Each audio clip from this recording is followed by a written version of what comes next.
Good morning sa tanan. So welcome back sa Tara Kape with God. Din samtang mamainit atong paghisgutan kadali ang pulong sa atong buhing nga Dios. So nining buntaga atong hisgutan kadali ang libro sa Salmo kapitulo 12 bersikulo 1. Diin matod pa dinhi, luwasa in tawon ako, Ginoo. Wala na'y maayong tawo nga nahibilin, o wala na'y dili bakakon. So ato kining gitagaan og uluhan nga pag-ampo sa pakitabang.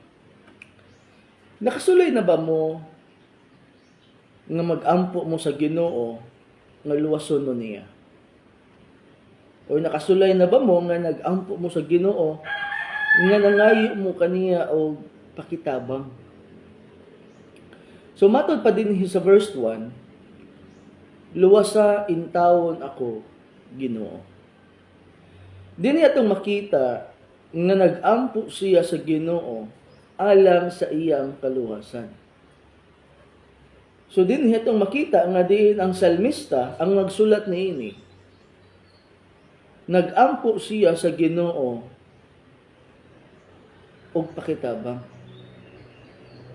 So ang pangutana nato karon, naunsa di ay siya? Unsa di ay ang nahitabo niya? Mga pangutana kini nga mutabang kanato sa pagsabot sa iyahang sitwasyon. Nganong nag-ampo siya pakitabang sa Ginoo? So importante kaayo nga masayra nato ang mga panghitabo. Rason og hinungdan nga nangayo siya og tabang sa Ginoo.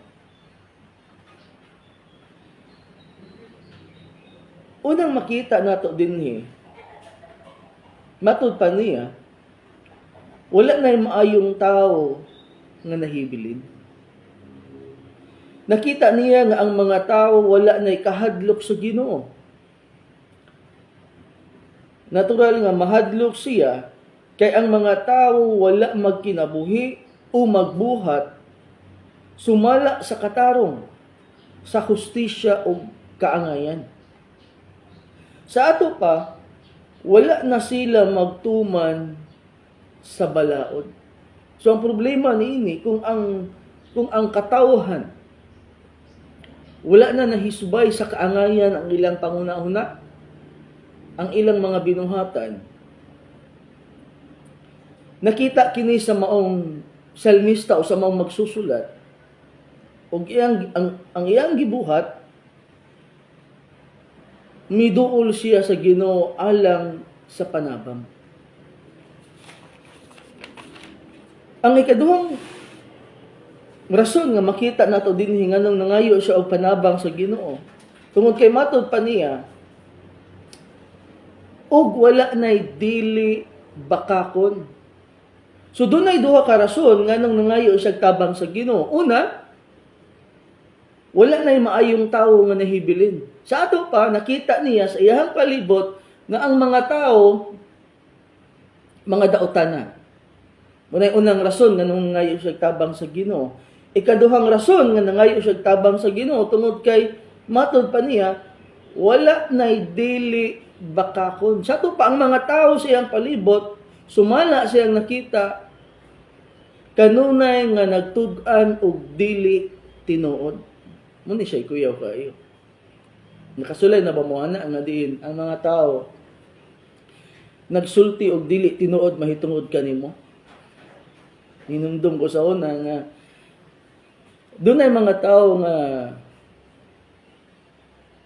nagsulti og daotan, bato kanako, mga pulo nga dili tinuod, mga akusasyon nga dili tinuod. Ug sultihan ta mo, imbis nga mawad-an ko gana sa pagpangalagad sa Ginoo, imbis mawad-an ko gana sa pagsunod sa Ginoo, imbis mabugnaw untang akong pagtuo, ang ilahang gibuhat mi resulta hinuon nga diin mas maningkamot pa ko sa akong pagsunod sa Ginoo.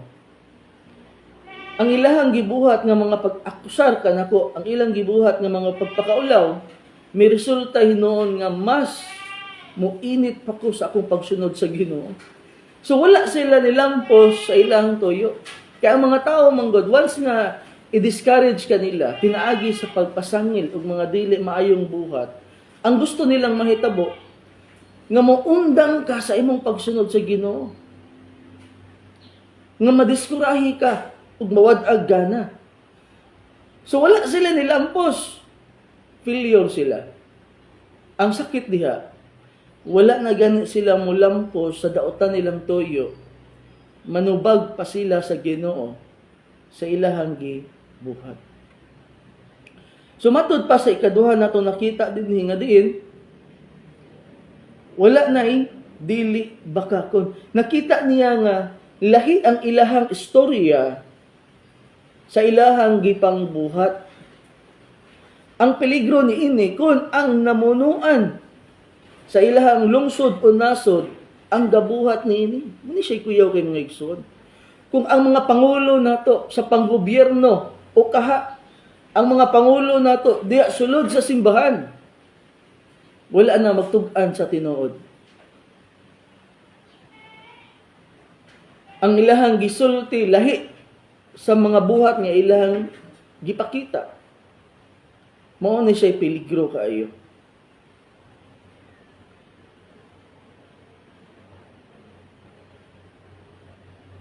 Kay unsa bay mahitabo sa ilahang lungsod o nasod kung ang mga namunuan, mga daotan ug mga bakakon.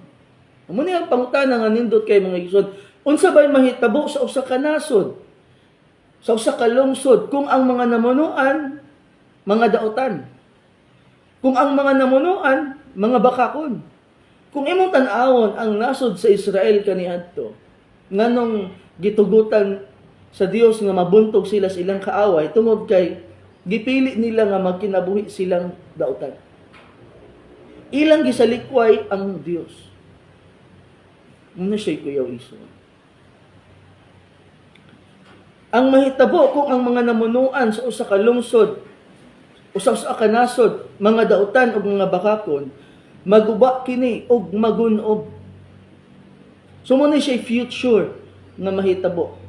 Ang katungod sa mga tao, yano ra nilang iyatakan.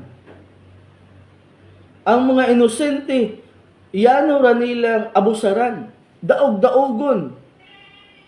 O kahapat yun ang mga tao nga musupak nila.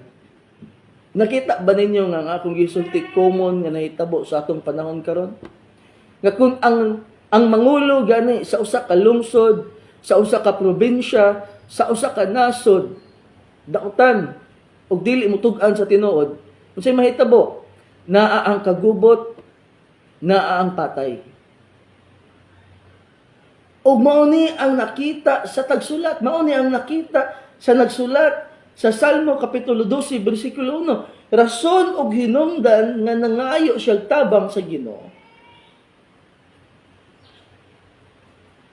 Sa panahon nga ingon niini kinahanglan mag-ampo kita sa pakitabang sa Ginoo. Tinuod na. Ug samtang magpaabot kita sa iyahang tubag, magpabilin ta nga magkinabuhing matarong sa iyahang atubangan, ug dili nato tugutan nga ma-impluwensyahan kita sa mga taong daotan. Ano siya nindot kay mga igsoon? Hinumdum ko atong mga panahon nga ang mga tao nag-akusar nako og adultery, nag-akusar nako og korupsyon. Sa ilang una-una, tinuod ang ilang gipangsulti. Pero mo ni, sa atong balaod dunay ibasihan. Sa korte, kinahanglan nga ang akusasyon mapamatud-an. Una pinaagi sa mga ebidensya nga imong ipakita. Ikaduha sa mga testimonyo sa mga testigo. Akong gi-analyze ang ilahang mga akusasyon. Ug nakita nako ang tanan puro ra hangin. Nganuman, ningon sila adultery. Pero sa pagpangutanan nako, ang ilang testigo mingon nga naa sila nakit-an nga naay kaistoryang bayi. So kung doon na kay kaistoryang bayi, matawag ba nag-adultery? Nag-istoryahan na raman na sila? So dili. So unsa ba ebidensya? Nakit-an ba na sa ilang testigo nga nagdulog? Wala. So ang ilang mga akusasyon, puro hangin. Walay unod. Ang ilang gibuhat, gipakaulawan ra nila ang tao. Gigubaan na nila ang kinabuhi sa tao. So walay unod. Ikaduha, korupsyon. Ang pangutana, naaba na ako ang kwarta? Ako ba'y gagunit sa kwarta? Dili. So walay, ang ilahang mga pasangil, walay unod. Munang wala ko mahadlok. Munang wala ko matandog. Kay kabalo ko unsay tinuod. O kabalo ko nga kabalo sila, nga nakasala sila. Kabalo ko nga nakabalo sila unsay tinuod. Galing lang, tungod sa ilahang garbo nga hadlok silang maulawan, ilang gibarugan ang bakak nila nga sumbong. So importante kayo mga igsoon nga sa panahon gani nga makita nimo ang pagkadautan sa mga tao, kinahanglan barugan nimo ang imong pagtuo sa Ginoo ug dili nimo tugutan nga ang dautan mo impluwensya sa imong kinabuhi. Dili nimo tugutan nga ang dautan mo impluwensya sa imong kasing-kasing o sa imong hunahuna, sa imong kinaiya og batasan. Nganuman, lahi man ta nila. Kinahanglan atong ipakita nga kita mga tao nga dunay pagtuo sa Ginoo. Ug ang mga taong dautan, dili ta mosugot nga mulampos sila sa dautan nilang tuyo sa atong kinabuhi. Ug sultihan ta mo, samtang nagpadayon ko sa pagpangalagad sa Ginoo, nakita nako ang ilang pagkabakakon. Nakita nako nga wala sila mulampos sa dautan nilang tuyo. Nganuman, tungod kay ang akong gibuhat, buntag o gabi nagampo ko sa Ginoo nga tagaan ko niya kaalam o kalig-on sa pag-atubang sa bagyo sa akong kinabuhi. Usultihan ta mo. Mao na ang akong panultihon sa akong kaugalingon. Mupabor man ako ang sitwasyon o dili, magpadayon ko sa akong pagpangalagad sa Ginoo.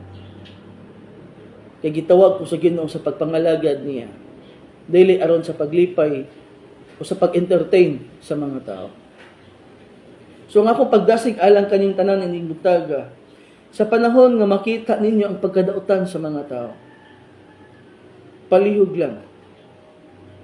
Ayaw mo sugot nga maimpluwensyahan nila ang inyong unahuna, ang inyong kasing-kasing, ang inyong kinabuhi, ang inyong kinaiya ug batasan. Duol mo sa Ginoo, pangayo mo tabang niya. Kay ang Dios andam mo tabang nato. Tagaan ta niya igong kaalam, kusog ug kalig-on aron kita makapadayon sa pag-alagad kaniya, aron kita makapadayon sa atong kinabuhi. Pangayo pakitabang sa Ginoo ug dili ta niya pakyason. So daghang salamat sa inyong pagguban kanako nining buntaga ug ang akong mga pag-ampo ug mga panghinaot nining adlaw nga diin ang Dios magauban ug magapanalangin kaninyong tanan. Daghang salamat ug may buntag sa tanan.